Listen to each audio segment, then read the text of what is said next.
Nah, begitu dirapatkan Pancasila, Bung Karno sudah mengatakan ketuhanan yang Maha Esa, kemanusiaan yang adil dan beradab, persatuan Indonesia, kerakyatan yang dipimpin oleh hikmat kebijaksanaan dalam permusyawaratan perwakilan, keadilan sosial bagi seluruh rakyat Indonesia. Semua sepakat, tapi ada yang tidak sepakat. Siapa? Adalah kelompok-kelompok Islam yang pengen lebih jelas keislamannya.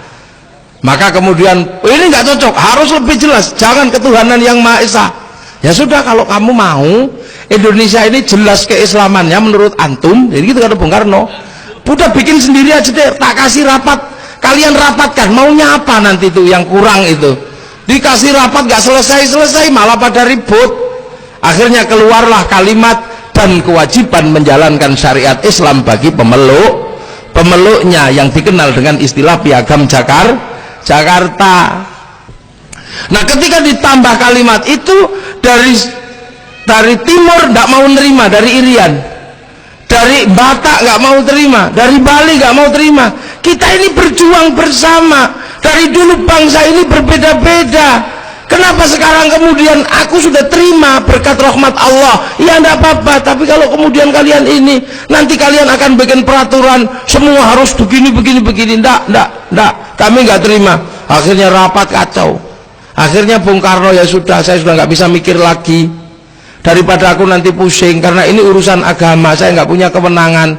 Datanglah kepada Kiai Hasyim Asy'ari. Dan kebetulan di sini ada putranya Kiai Wahid Hasyim, udah sana dia pulang sana beserta rombongan, minta saran Kiai Hasyim, wong ulama paling pinter Kiai Hasyim. Maka rombongan dipimpin Kiai Wahid pulang ke Jombang. Di Jombang Kiai Wahid bilang sama bapaknya, Pak, ini semua orang ribut tentang Pancasila karena katanya nggak pas dengan Islam. Nah, kalau nanti ada yang nambah 7 kata dalam Piagam Jakarta, kalau ini diadakan tetap, nanti bangsa ini yang sudah jelas nolak itu timur, tengah dan barat. Oh ya sudah, kalau gitu nak, kemerdekaan itu kemaslahatan, perpecahan itu adalah apa? Mafsadah, maslahat dan mafsadah. Sudah tunggu ya 3 hari aku tak puasa. Maka untuk memutuskan itu Kiai Hasyim puasa 3 hari. Selama 3 hari menghatamkan Quran dan membaca Fatihah. Dalam setiap Fatihah iyyaka na'budu wa iyyaka nasta'in diulang 350.000 kali. Udah nggak usah pakai nanya, nggak usah pakai biasa aja. Ulama itu begitu. Terus kemudian setelah selesai puasa 3 hari, malam istikharah cuman 2 rakaat Kiai Hasyim. Cuman rakaat pertama yang dibaca surat At-Taubah 41 kali, rakaat kedua surat Kahfi 41 kali. Terus kemudian tidur, sebelum tidur akhir surat Kahfi dibaca. Ini kok apa, kul innama ana basyarum mithlukum yuha ilayya 11 kali. Terus tidur. Pagi-pagi anaknya dipanggil, nak sudah apa ya Bapak, sudah Pancasila sudah betul secara syar'i, hapus saja 7 kata dalam Piagam Jakarta itu. Ketuhanan yang Maha Esa itu qul huwallahu ahad. Nah, kemanusiaan itu jelas ada di dalam Al-Quran. Nah, terus persatuan ya ada, tadi disebut wa'tasimu. Nah, yang keempat ini yang jelas-jelas Islam. Apa? Kerakyatan yang dipimpin oleh hikmat kebijaksanaan dalam permusyawaratan perwakilan. Bangsa ini mau dibangun dalam sistem demokrasi, dalam pemerintahan milik bersama. Karena ini pemerintahan akan dalam demokrasi dan milik bersama, maka semua harus bertanggung jawab. Kalau sekarang yang ada adalah kawula Gusti, raja dan hamba, itu nggak bisa dalam sistem bersama kayak begini, karena raja punya kekuasaan absolut untuk minta kepada hamba. Nah, yang mampu membuat sistem agar bersama bertanggung jawab secara bersama hanya Rasulullah Muhammad Shallallahu Alaihi Wasallam, ketika beliau mengatakan kullukum ra'in wa kullukum mas'ulun an ra'iyyati.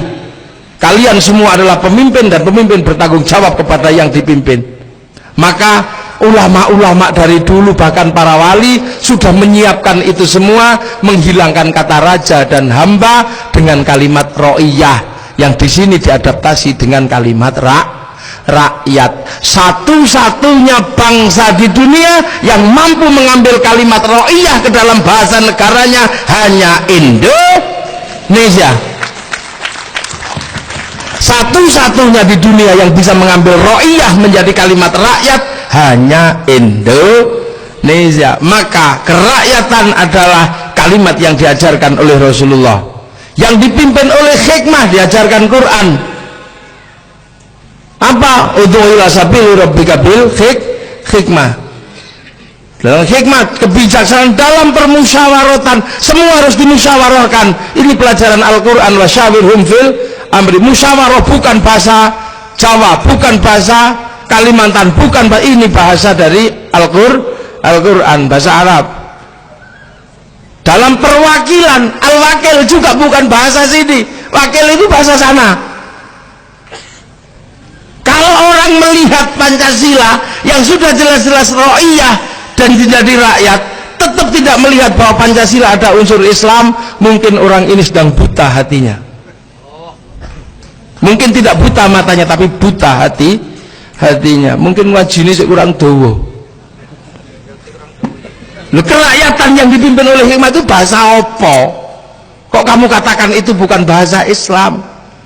Kemudian yang kelima, keadilan sosial bagi seluruh rakyat Indonesia. Itu bahasa apa? Nah itu loh, maka Kiai Hasyim sudah hapus 7 kata dalam Piagam Jakarta. Maka kemudian Kiai Bagus Hadikusumo mendapat pesan itu dari Muhammadiyah, langsung mensepakati, ya sudah, saya nderek sami nawato pada Kiai Hasyim. Semenjak itulah kemudian Pancasila yang disepakati Kiai Hasyim ditetapkan oleh rapat terakhir anggota BPUPKI yang menjadi landasan ideal, landasan negara Republik Indonesia.